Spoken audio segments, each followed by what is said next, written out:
আসসালামু আলাইকুম। সুপ্রিয় 2026 সালের এসএসসি পরীক্ষার্থীবৃন্দ, তোমাদেরকে কলেজে ভর্তি হতে হবে। আজকের এই ভিডিওতে জানবো তোমাদের কলেজে ভর্তি হওয়ার জন্য 10টি ডকুমেন্টের প্রয়োজন হবে। অবশ্যই তোমাদেরকে আগে থেকেই এই 10টি ডকুমেন্ট সংগ্রহ করে রাখতে হবে, তাহলে তোমরা চিন্তামুক্ত থাকবে। তা না হলে যখনই তোমাদের কলেজে ভর্তি শুরু হবে তখন যদি তোমরা এই 10টা ডকুমেন্ট সংগ্রহ করতে যাও এবং এখান থেকে কোনো একটা ডকুমেন্ট সংগ্রহ করতে তোমার দেরি হয় অথবা না পারো, তাহলে তোমার কলেজে ভর্তির ক্ষেত্রে কিন্তু বিভিন্ন ঝামেলার সম্মুখীন হতে হবে। এজন্য তোমাদেরকে আগে থেকে জানতে হবে কলেজে ভর্তির জন্য কি কি ডকুমেন্টের প্রয়োজন রয়েছে। এসএসসি 2026 রেজাল্টের সকল আপডেট সবার আগে পেতে অবশ্যই আমাদের ফেসবুক পেজটি ফলো দিয়ে আমাদের সাথে যুক্ত থাকবেন। ধন্যবাদ। তার পূর্বে তোমাদেরকে খুবই সংক্ষেপে দেখিয়ে দিই তোমাদের পরীক্ষার রেজাল্ট তোমরা কিভাবে খুব সহজে সবার আগে দেখে নিতে পারবে। এসএসসি 2026 রেজাল্ট নম্বর সহ সবার আগে দেখার জন্য প্রথমে চলে আসবে প্লে স্টোরে। আসার পর এখান থেকে সার্চ বারে সার্চ করবে এসএসসি রেজাল্ট লিখে। এখান থেকে সর্বপ্রথম কমলা লঘুযুক্ত যেই অ্যাপস রয়েছে এই অ্যাপসটা চলে আসবে এবং এটা ক্লিক করে এখান থেকে ইনস্টল করবেন। ইনস্টল করার পর এখান থেকে ওপেনে ক্লিক করবেন। তারপর এখান থেকে এরকম একটা ইন্টারফেস চলে আসবে। এখান থেকে একটা অপশন রয়েছে এসএসসি রেজাল্ট, এই অপশানে ক্লিক করবেন। এখান থেকে রেজাল্ট দেখুন, এই অপশানে ক্লিক করবেন। তারপর ই বোর্ড সার্ভার রয়েছে, এই অপশানে ক্লিক করবেন। তারপর এখান থেকে তোমার বোর্ডের নাম, পরীক্ষার সাল, রোল নাম্বার, রেজিস্ট্রেশন নাম্বার সম্পূর্ণ দিয়ে ফলাফল দেখুন, এই অপশানে ক্লিক করে খুব সহজে রেজাল্ট নম্বর সহ দেখে নিতে পারবে। তাছাড়াও এখান থেকে কলেজ ভর্তি, ফল পুনরীক্ষণ, বোর্ড বৃত্তি, অনলাইন আবেদন সকল আপডেট খুব সহজে পেয়ে যাবেন। অবশ্যই প্লে স্টোর থেকে এই অ্যাপসটা ইনস্টল করে রাখবেন। কলেজে ভর্তির জন্য সর্বপ্রথম প্রয়োজন হবে কলেজে ভর্তির একটি ভর্তি ফর্ম। এখন প্রশ্ন হচ্ছে কলেজে ভর্তির যে ভর্তি ফর্ম রয়েছে এটা অনলাইনে নাকি অফলাইনে পূরণ করতে হবে। বাংলাদেশের যে কয়েকটা কলেজ রয়েছে প্রত্যেকটা কলেজেই মোটামুটি সরাসরি কলেজ থেকে ফর্মটা নিয়ে এসে পূরণ করে আবার সরাসরি ওই কলেজে জমা দিতে হয়। যদি 100টা কলেজ থাকে তাহলে 100টার মধ্যে থেকে মাত্র 2-1টা কলেজ রয়েছে যেখানে অনলাইনের মাধ্যমে ফর্ম পূরণ করে এই ফর্মটা জমা দেওয়া যায়। কিন্তু 100টা কলেজের মধ্যে প্রায় 95 থেকে 98% কলেজে যেখানে সরাসরি কলেজের অফিসে গিয়ে তাদের কাছ থেকে ফর্মটা নিয়ে এসে পূরণ করে আবার অফিসে জমা দিতে হয়। তার মানে আমাদেরকে ধরে নিতে হবে তুমি যে কলেজে ভর্তি হবে সেই কলেজের অফিসে চলে যাবে।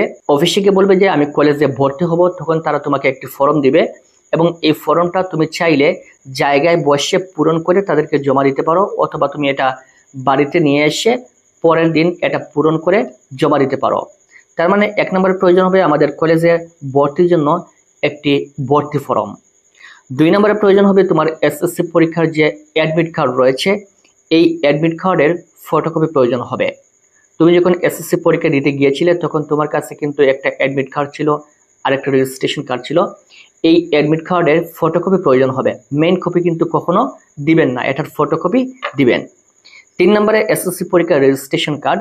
তোমরা যখন পরীক্ষা গিয়েছিলে তখন 2টা কার্ড ছিল, একটা হচ্ছে অ্যাডমিট কার্ড আর একটা হচ্ছে রেজিস্ট্রেশন কার্ড। এই রেজিস্ট্রেশন কার্ডেরও কিন্তু ফটোকপি প্রয়োজন হবে, কখনো ভুলে মেইন কপি দিবেন না। তারপর তোমাদের 4 নম্বরের প্রয়োজন হবে পরীক্ষার্থীর পাসপোর্ট সাইজের ছবি প্রয়োজন হবে 3 কপি। অর্থাৎ যে শিক্ষার্থী, ছাত্র বা ছাত্রী কলেজে ভর্তি হবে সেই ছাত্র বা ছাত্রীর 3 কপি পাসপোর্ট সাইজের ছবি প্রয়োজন হবে এবং সেই শিক্ষার্থীর স্ট্যাম্প সাইজের ছবি প্রয়োজন হবে 3 কপি অথবা 2 কপি হলেই কিন্তু চলবে। এখানে পাসপোর্ট সাইজ বলতে যেটা একটু বড় সাইজের এটা হচ্ছে পাসপোর্ট সাইজ এবং যেটা একেবারে ছোট এটা হচ্ছে স্ট্যাম্প সাইজ। তার মানে পাসপোর্ট সাইজের ছবি 2 থেকে 3 কপি এবং স্ট্যাম্প সাইজের ছবি 2 থেকে 3 কপি প্রয়োজন হবে। 5 নম্বরে প্রয়োজন হবে তোমার পিতা অথবা মাতা যে কোনো একজনের, যিনি তোমার অভিভাবক। যদি তোমার পিতা থাকেন তাহলে পিতার, মাতা থাকলে মা, অথবা যদি পিতা মাতা না থাকেন তাহলে বড় ভাই বোন অথবা আত্মীয় যিনি তোমার অভিভাবক। অনেকের মামা থাকতে পারেন, অনেকের চাচা থাকতে পারেন। যিনি তোমার অভিভাবক তার পাসপোর্ট সাইজের ছবি প্রয়োজন হবে 2 কপি এবং স্ট্যাম্প সাইজের ছবি প্রয়োজন হবে 2 কপি এবং অবশ্যই এগুলো রঙিন ছবি হতে হবে। 6 নম্বরের প্রয়োজন হবে তোমার এসএসসি পাশের প্রশংসাপত্র, অর্থাৎ তুমি যেই স্কুল থেকে এসএসসি পাস করেছো সেই স্কুল থেকে একটি প্রশংসাপত্র তোমাকে নিয়ে আসতে হবে। তুমি যেই হাই স্কুল থেকে এসএসসি পাস করেছো সেই স্কুলের অফিসে গিয়ে বলবে যে স্যার আমি কলেজে ভর্তি হব, এজন্য একটা প্রশংসাপত্রের প্রয়োজন। এটা কিন্তু প্রত্যেকটা স্কুলে আগে থেকেই থাকে, এটা সারা বছর কিন্তু স্কুলে থাকে। জাস্ট তারা একটা ফর্ম বের করবে, বের করে তোমার সম্পূর্ণ নাম, পিতার নাম, মাথার নাম, জিপিএ পয়েন্ট এগুলো বসিয়ে এই ফর্মটা তোমাকে দিয়ে দিবেন। অনেক স্কুলে হয়তো বা 100 টাকা কিংবা 150 টাকা নিতে পারে এই ফর্মটার ক্ষেত্রে। এবং এই ফর্মটা তোমাদের অবশ্যই প্রয়োজন হবে। এটা হচ্ছে টেস্টিমোনিয়াল অথবা প্রশংসাপত্র। এটা তুমি যেই স্কুল থেকে এসএসসি পরীক্ষা দিয়েছো সেই স্কুল থেকে নিয়ে আসবে। তুমি চাইলে এখনো কিন্তু স্কুল থেকে এটা নিয়ে আসতে পারবে, অর্থাৎ তোমার রেজাল্টের পর কিন্তু তুমি চাইলে রেজাল্ট প্রকাশের পরপরই তুমি স্কুল থেকে গিয়ে এটা নিয়ে আসতে পারবে। এরপর তোমাদের 7 নম্বরের প্রয়োজন হবে শিক্ষার্থীর জন্ম নিবন্ধন কার্ডের সত্যায়িত ফটোকপি। অর্থাৎ যে শিক্ষার্থী কলেজে ভর্তি হবে, ছাত্র কিংবা ছাত্রী, সেই ছাত্র বা ছাত্রীর জন্ম নিবন্ধন যে সনদ রয়েছে, জন্ম নিবন্ধন কার্ড রয়েছে, এই জন্ম নিবন্ধন কার্ডের সত্যায়িত ফটোকপি প্রয়োজন হবে। এখানে সত্যায়িত বলতে হচ্ছে নিচে চেয়ারম্যান অথবা সচিবের সিল স্বাক্ষর থাকতে হবে, এটা হচ্ছে সত্যায়িত। এবং এটার অবশ্যই ফটোকপি জমা দিবেন, মেইন কপি কখনো জমা দিবেন না, অবশ্যই এটার ফটোকপি জমা দিবেন। আশা করি বুঝতে পেরেছ।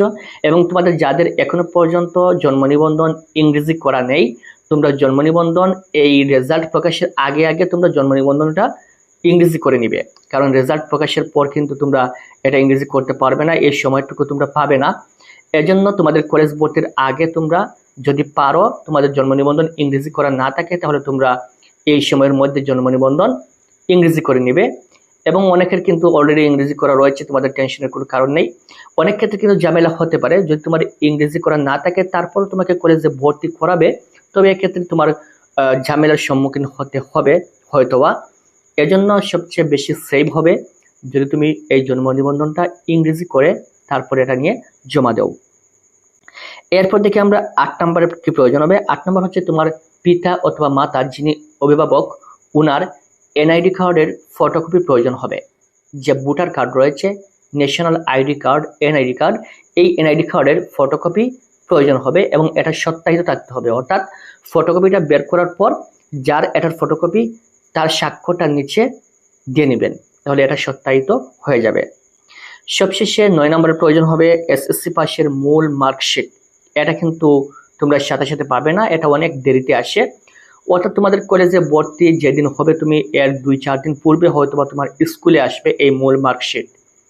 তোমরা এসএসসি রেজাল্টের পর কিন্তু অনলাইন থেকে একটা মার্কশিট ডাউনলোড করতে পারবে, এটা হচ্ছে অনলাইন কপি।